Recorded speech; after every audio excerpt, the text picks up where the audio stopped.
Prophet ﷺ, he say to them, ask firmness. اسألوا لأخيكم الثبات أو التثبيت. He said the Prophet ﷺ never said there recite Quran. Prophet ﷺ, we have no narration that any companion said what the Prophet ﷺ said to that person. Listen, when the angels come and ask you a question, say this, say that, say that. None of them. As some people they do these days.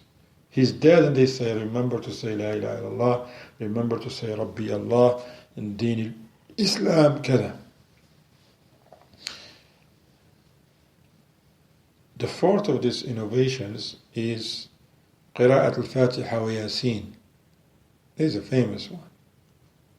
Huh? Fatiha, reciting al-Fatiha and Surah Yasin. Sheikh Abdul Aziz bin Baz رحمه الله he says لا تشرع قراءة ياسين ولا غيرها من القرآن على القبر بعد الدفن ولا غير الدفن ولا تشرع القراءة في القبور أصلا لأن النبي صلى الله عليه وسلم يفعل ذلك ولا خلفاؤه الراشدون كل ذلك بدعة. Sheikh Abdul Aziz bin Baz رحمه الله he says reciting Surah Yasin after the burial is not permissible, it's not legislated. People didn't do that. People, they stay there and they recite Surah Yasin. He says, no Yasin, no any Quran. Actually, it's not legislated to recite Quran at the grave sites. This is something that was not done by the Prophet ﷺ, was not done by any of his rightly guided Khalif that we're supposed to follow their example. All of this is an innovation. Not only that the people recite Quran, now they hire reciters.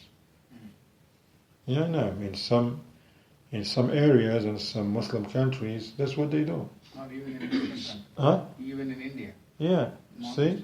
Here we go. And these are professionals who... Exactly. That's the only job. That's what they do, yeah. They just go there, especially in occasions like Jumu'ah, forget about it.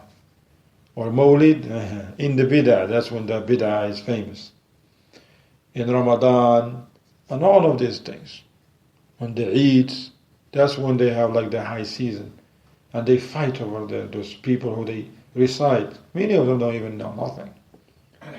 And if they see some people who came in a nice car, they assume that these people got a lot of money, and then they fight who's going to get to them first. And they were like, no, I came here first, no, I came first, no, I came first. Then someone said, you all recite, I have money for all of you. And then when they recite, give the money to one of them, so how are you going to distribute that money? Allah musta'an. All that stuff is not from the deen of Islam. It's not from the sunnah of the Prophet ﷺ. Shaykh al-Uthaymeen rahimahullah says, قراءة الفاتحة على الموتى لا أعلم فيها نص من السنة وعلى هذا فلا تقرأ لأن الأصل في العبادات الحظر والمنع حتى يقوم دليل على ثبوتها وأنها من شرع الله عز وجل. He said reciting al-Fatiha upon the dead, because some people said like Fatiha على روح الميت. سمعت هذا ما سمعت؟ Fatiha for the dead. Recite Fatiha for the dead. So the Shaykh al-Uthaymeen says, I don't know of any text from the Sunnah. So therefore it should not be recited. Because we have an asl now that a principle in this deen, when you come to the deen of Allah, it's strictly forbidden for you to worship Allah based on anything unless if you learn that it is from the deen of Allah. Everything is forbidden for you to do when it comes to Islam, worshiping Allah, unless you learn how you do it right. Don't just start praying or making dua and then find out later on, is it okay or not? No, you have to learn first how to pray. Learn first how to make dua. Learn first how to make wudu. Don't just like make wudu for years, you never learn how to make wudu. Now you find out after 60 years that you were doing it all wrong. No, you learn first. And this is a qa'ida azima from Shaykh al-Uthaymeen. As when you come to the deen of Allah, if we don't have knowledge from the book of Allah and the Sunnah with the sound understanding, we don't do it. Even if people try to pull you to it, it's okay, it's not a big deal, everybody's doing it. So no, listen, man, Allah didn't tell us that. Did Allah tell us if you see many people do it, do it? No. اتبعوا ما أنزل إليكم من ربكم ولا تتبعوا من دونه أولياء. Follow that which was revealed to you from your Lord. Don't follow anything else. Number 5, some people, they put some branches from the trees or stalks from the palm tree on the grave. And now those who don't have that palm trees, they put roses and flowers, and they bring them, and once they finish, they don't just put them next, no, they plant them in, and they put some water around it, and they say it's a sunnah. If you tell them, what are you doing? Sunnah. Prophet did it. Those two men who, and he's going to come right here. Okay? These are from Innovations. Shaykh Abdul Aziz bin Baz rahimahullah ta'ala says, لا يشرع ذلك غرس الشجر على القبور لا الصبار ولا غيره ولا زرعها بشعير أو حنطة أو غير ذلك. Shaykh Abdul Aziz rahimahullah bin Baz, he says it's not legislate for us to put trees or anything or any plants on the graves. Some even they put barley and wheat on there. They bring grains of barley and wheat and put it there, and they think when you see that wheat growing, they're like, man, this is a good thing. It's not a good thing. It's no good about innovations. Sheikh, he said it's not permissible. Because the Prophet ﷺ didn't do that on the graves, and he didn't do, nor his companions did, especially the Khulafa. None of them did this. As for what the people who does that, who practice innovation, they use as a proof, wait a minute, there is a hadith, the Prophet ﷺ, that the Prophet ﷺ, he passed by two graves, right? I'm sure you know the story. Prophet ﷺ passed by two graves, and Allah informed him that they are being punished in the graves. And the Prophet ﷺ, he took one stalk of palm tree, cut it into half, and put one in this grave and the other grave. And he says, this inshallah may enlighten their punishment as long as they don't dry out. But here, the ulama, they mentioned the Prophet ﷺ, he did that, not anybody else. And the Prophet ﷺ, he did it only for those two graves, taking into consideration the reason, what Allah has informed him about. And the Prophet ﷺ, he didn't say, okay, well, whenever you bury anybody, just put something on them. Actually, Shaykh Ibn Uthaymeen rahimahullah ta'ala, he said, for those who do that and thinking that they follow the sunnah, actually they show disrespect to those people. Because now they saying that these people actually are punished in their graves. Well, how do you know they're punished? You see? See, when they go and put some plants or tree in there, and you tell them, why are you doing it? Prophet did it.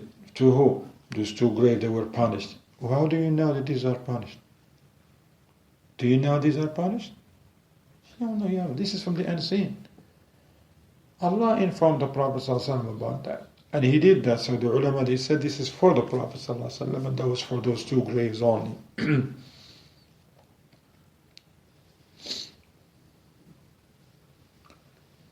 And it's not for anyone to come up with something and try to use a hadith that he didn't understand correctly. Okay? So you gotta be careful sometimes. People, they just bring you a hadith because they bring you a hadith that says, the hadith has nothing to do with what this person is doing or he's calling to. You see?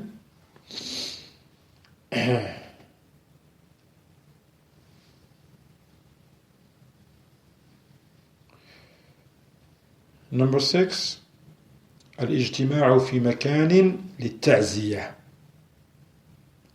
Now, when somebody died, you find people, they huddle and gathered and camp, literally for a whole day, some couple days, in one place for condolences, for ta'ziyah. And this is something that is widespread amongst the people. When somebody dies, they leave off their job, their work, school, and where they go? They go to the deceased, the person who died, and they sit there, 100, sometimes 200 people, Neighbors, friends, everybody. Some people, they're like, somebody died. Yeah, all right, let's go. They don't even know the person. Why? Because they serve food in there. The whole day. I've seen it.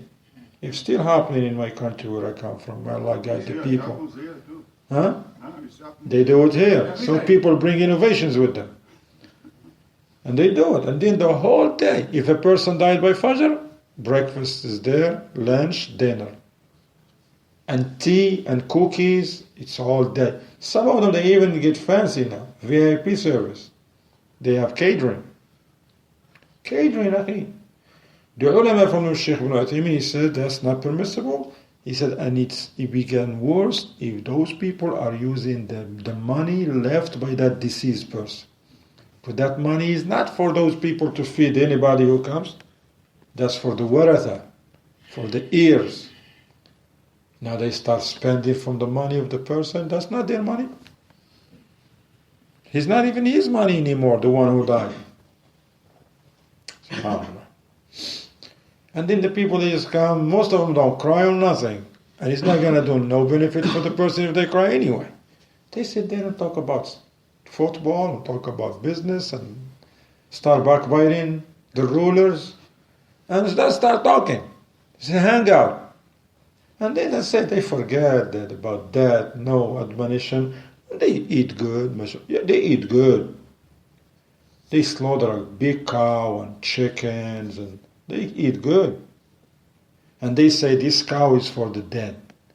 It's a dinner. But as we say yesterday, he gave him an egg when he was alive. 3 days ago, nobody know if he ate or not. Now they slaughter a whole cow and like 100 heads of chicken to feed people. وَالْعِيَاذُ بِاللَّهِ.